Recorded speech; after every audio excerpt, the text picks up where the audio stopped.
अरे सिंघानिया, तुम्हें चिंता करने की कोई जरूरत नहीं है। तुम्हारा बेटा दूर गया है कुछ काम से, लौट आएगा। और हाँ, तुम्हारी पत्नी भी ठीक है और कारोबार ठीक ठाक चल रहा है। अरे मुझे सब कुछ पता है, तुम छोड़ो उन सारी चिंताओं को। मेरी बात मानो, रोज वॉकिंग किया करो। अरे सिंघानिया, तुम रुक क्यों गए भाई? चलो मेरे साथ वॉकिंग करो। और भाई मैं कुछ कह रहा था, हाँ बिजनेस अपनी जगह पे है और वॉकिंग और सेहत अपनी जगह पे, जैसा कि मैं रोज करता हूँ। वॉकिंग बहुत जरूरी है, समझ में आया तुम्हें? सुनो, मैं कुछ थक गया हूँ, कहीं अगर बैठने की जगह हो सिंघानिया, कुछ कदम और चलो मेरे साथ, मैं तुम्हें अच्छे से जगह पे बिठा देता हूँ, फिर आराम कर लेना। और मैं 4 चक्कर लगा के आता हूँ। सेहत के लिए वॉकिंग जरूरी, जैसे कि मैं रोज करता हूँ। लेकिन हम क्यों घूम रहे हैं? अरे बाबा, जैसे रोज चक्कर लगाते हैं उसी तरह से। लेकिन भाई मैं थक गया हूँ। ओहो, एक कदम और सिंघानिया। नहीं मेरे भाई, मुझे बैठने की जगह मिल गई है, वो देखो। अब मैं जा रहा हूँ। तो ठीक है, तुम यहीं बैठो, मैं 4 चक्कर लगा कर आता हूँ। Okay, bye. मैं तो चला। और सुनो, जल्दी आना। हाँ बाबा, मैं आ जाऊंगा। और सुनो, 4 चक्कर लगा कर ही आना। एक्सक्यूज मी, टाइम क्या हुआ? 9 बज गए। 9 बज गए? ये लो, 9 बज गए। 9 बज रहे हैं और ऊपर आसमान देखो, लगता है बारिश आने वाली है। हाँ, शायद आ सकती है। बुरा ना माने तो एक बात पूछूं? क्या? आप बहुत चिंतित और परेशान नजर आ रहे हैं, आखिर बात क्या है? सर, आप ना ही पूछो तो अच्छा है। दुनिया में कितना गम है और मेरा गम कितना कम है। जरा सोचो, दुनिया में कितनी तकलीफ है और हमारे पास कितनी कम तकलीफें हैं। सर, दरअसल मैं एक बिजनेसमैन हूं और मैं बहुत ज्यादा फाइनेंशियल प्रॉब्लम में हूं। आजकल आप किसी पे भी भरोसा नहीं कर सकते। आपको क्या लगता है? अरे मुझे मालूम है कि मैंने सारी पेमेंट्स क्लियर कर दी हैं, फिर भी लोग बोलते हैं कि 6 करोड़ रुपए बाकी है। 6 करोड़।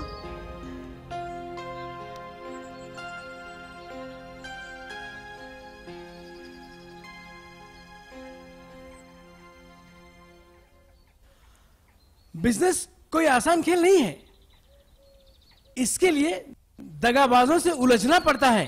ये नरम दिल लोगों का काम नहीं है, इसके लिए लौह पुरुष चाहिए, मेरी तरह। हाँ, सच है।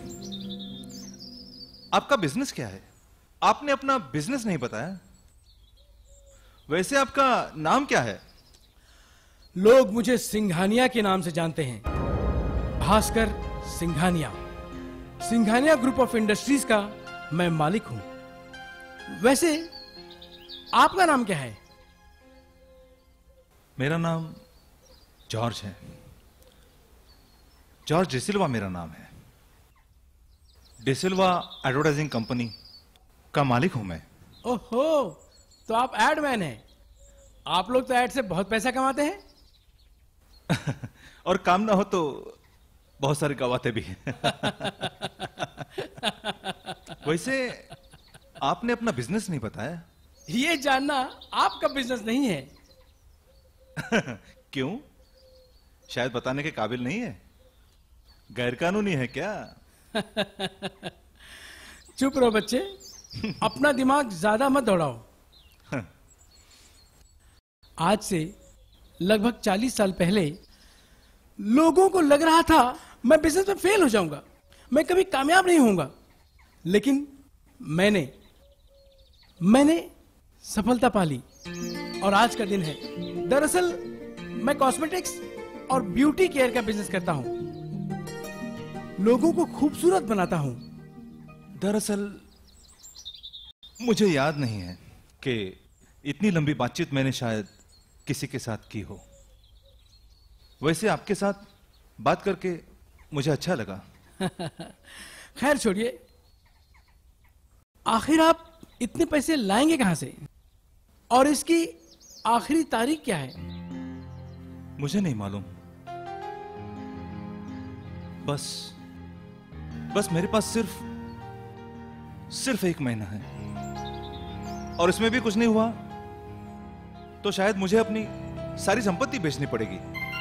वैसे मैं तुम्हारी मदद कर सकता हूं।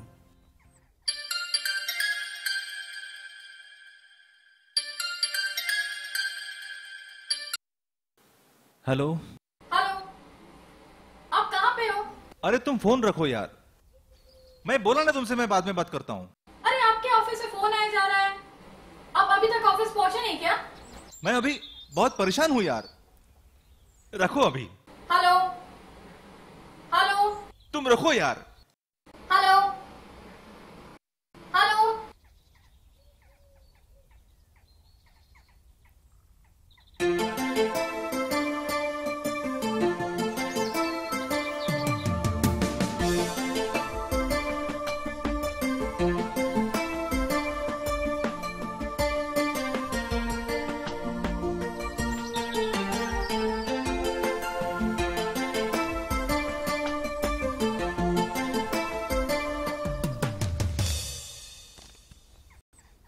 तुम एक अच्छे लड़के हो,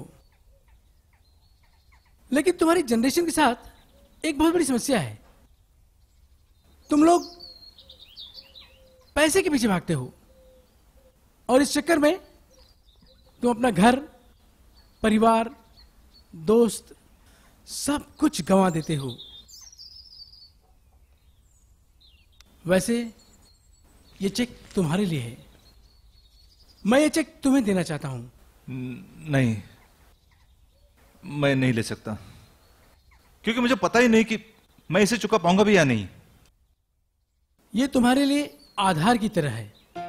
तुम मेहनत, लगन और ईमानदारी से काम करना, और जब वाकई कोई काम न बने तब इस चेक का इस्तेमाल करना। लो, इसका इस्तेमाल नहीं हुआ तो ये चेक मुझे लौटा देना। आज से ठीक 1 महीने बाद हम यहीं मिलेंगे। लो लो, रख लो।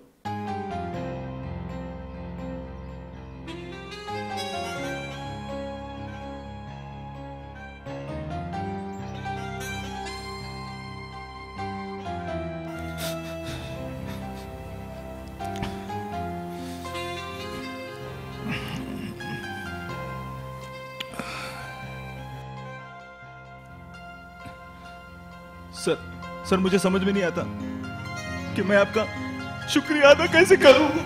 हाँ, अभी तुम एक काम करो, सबसे पहले अपने ऑफिस जाओ, फिर मेहनत, लगन, ईमानदारी से काम करो, और हाँ, जल्दी जाओ, इससे पहले कि मैं अपना इरादा बदल दूं। और सुनो, अपने परिवार के साथ वक्त बिताना मत भूलो। याद रखो, तुम्हारे पास सब कुछ है, ज्यादा पाने की लालच मत करो। तुम्हारी इच्छाएं कभी खत्म नहीं होंगी। सच है, आप ठीक कहते हैं। धन्यवाद sir. Best of luck my dear son, best of luck. अरे सिंघानिया, मैं पूरे 4 चक्कर लगा चुका हूं, तुम्हारी थकान कम नहीं हुई है क्या? आज यहीं बैठना है क्या? 9:30 बज चुके हैं, ऑफिस नहीं जाना है आपको? ऑफिस? अच्छा, ऑफिस जाना है मुझे। Best of luck my dear son, best of luck. अरे सिंघानिया, कौन है ये? किस साथ बातें कर रहे हो तुम? प्रसून जॉर्ज है ये। जॉर्ज एड एजेंसी चलाता है। सर, बहुत बुरे वक्त से गुजर रहा है। आपसे मिलके बहुत अच्छा लगा आदमी सर। है ये।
Excuse me sir. Yes. Sir, sir आपके दोस्त कहाँ हैं? दोस्त? कौन दोस्त? मिस्टर सिंघानिया, आप उनके दोस्त हो ना? सिंघानिया? हाँ। हाँ, मैं उनका दोस्त हूँ। हाँ, मैं प्रसून पटेल। तुम उनके बारे में क्या जानते हो? क्या नाम है तुम्हारा? सर मैं जॉर्ज डिसिल्वा। मैं ठीक 1 महीने पहले यहीं पे मिस्टर सिंघानिया से मिला था, इसी पार्क में। सिंघानिया से मिले थे? जी सर, और उस वक्त मैं काफी परेशान भी था और उन्होंने मेरी मदद भी की थी। सिंघानिया ने तुम्हारी मदद की थी? जी, और मैंने उन्हें अपने पैसे लौटाने का भी वादा किया था।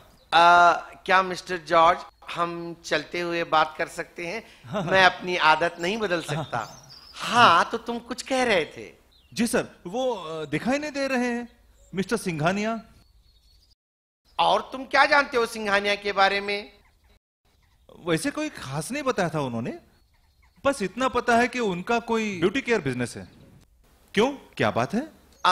मैं तुम्हें एक कहानी सुनाना चाहता हूं। कहानी? कैसे कहानी?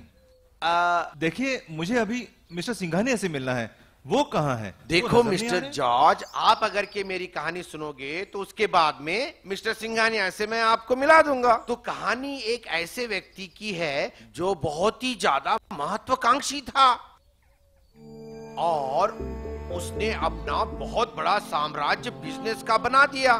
बहुत ही सुंदर सी उसकी पत्नी भी थी और एक बहुत ही सुंदर सा उसका बेटा। लेकिन कहते हैं ना, जब पैसा अधिक आ जाता है तो कुछ न कुछ गलतियां होना शुरू हो जाती हैं और उसका बेटा ड्रग एडिक्ट हो गया और उसके बेटे ने ड्रग डीलर को पैसा देने से जब मना कर दिया तो उस ड्रग डीलर ने उसके बेटे को गोली मार दी। बेचारी उसकी माँ ये सदमा बर्दाश्त नहीं कर पाई और हार्ट अटैक से वो भी मर गई। और उधर उस व्यक्ति के दोस्त ने, जो कि उस कंपनी में पार्टनर था, सारी पार्टनरशिप हड़प के सारी कंपनी को बेच के खुद यूएसए जाके सेटल हो गया। इस बेचारे के हाथ में कुछ नहीं था, कुछ पैसे नहीं थे। कहते हैं ना, वक्त एक जैसा नहीं होता है कभी। उस व्यक्ति के साथ भी ठीक वैसा ही हुआ। उसे अल्जाइमर्स की बीमारी थी। अल्जाइमर्स? वो क्या होता है? अल्जाइमर्स एक ऐसी बीमारी है जिससे उस व्यक्ति को कुछ याद नहीं रहता और ये बीमारी लाइलाज है और उसका कोई इलाज नहीं है। उम्र के साथ साथ ये बढ़ती जाती है और इसी अल्जाइमर्स की बीमारी की वजह से परिस्थितियां इतनी खराब हो गईं कि उस व्यक्ति को वृद्धाश्रम में रहना पड़ा, ओल्ड एज होम में। और क्या पता, जिस ओल्ड एज होम को वो चंदा देता था वो व्यक्ति उसी ओल्ड एज होम में रहने लगा। ये सब कुछ ठीक है, लेकिन मुझे ये बताइए कि ये सब कहानी मुझे आप क्यों सुना रहे हैं? मुझे तो कुछ समझ में नहीं आ रहा है। क्योंकि आज से ठीक 1 महीने पहले तुम जिस व्यक्ति से मिले थे, ये वही व्यक्ति हैं मिस्टर सिंघानिया। जिस ओल्ड एज होम की मैं बात कर रहा हूं वो ओल्ड एज होम मेरा है। तो चलिए ना सर, मिस्टर सिंघानिया वही होंगे, अभी मिल लेंगे उनसे। लेकिन जॉर्ज, तुम उनसे नहीं मिल सकते। पर क्यों? अभी पिछले ही हफ्ते अल्जाइमर्स की बीमारी की वजह से उनकी मौत हो गई। उनकी मौत हो गई? हाँ। जॉर्ज, तुम एक काम क्यों नहीं करते? मेरे साथ चलो, हम वहीं वृद्धाश्रम में बाकी की बातें करते हैं। आओ।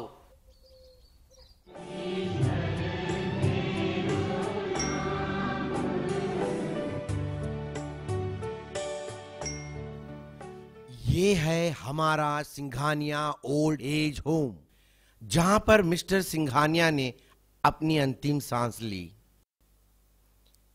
हमें क्या पता था, जिनके अनुदान से ये ओल्ड एज होम चल रहा है, अपनी अंतिम सांस वो यहां रह के लेंगे।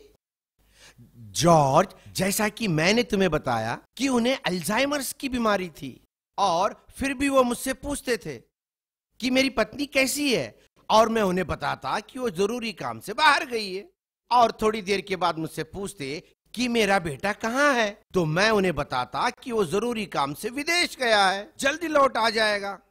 लेकिन हकीकत तो अब तुम भी जानते हो, वो दोनों कब के गुजर चुके थे। और हाँ, अपने बिजनेस के बारे में बार बार मुझसे पूछते, प्रसून पटेल मेरा बिजनेस कैसे चल रहा है, और मैं हर बार उन्हें बताता कारोबार बहुत अच्छा चल रहा है, आपका बिजनेस लाखों में करोड़ों में मुनाफा पा रहा है।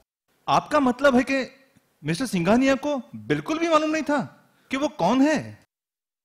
अब तो तुम्हारे सवालों का जवाब तुम्हें मिल गया होगा।